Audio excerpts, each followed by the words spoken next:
Hana Hanifah curhat diselingkuhi sang suami meski dirinya baru sebulan menikah.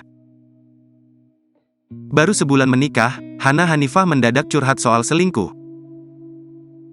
Dalam media sosialnya, artis FTV ini mengunggah ulang sebuah postingan TikTok yang membicarakan soal trauma diselingkuhi. Unggahan ini pun langsung menjadi sorotan publik.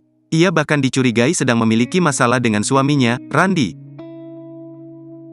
Terlebih, Hana Hanifah juga terpergok menghapus foto mesranya dengan sang suami.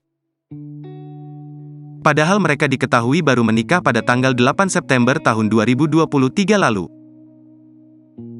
Selain itu, artis 28 tahun ini pun sempat membuat postingan dengan caption sindiran.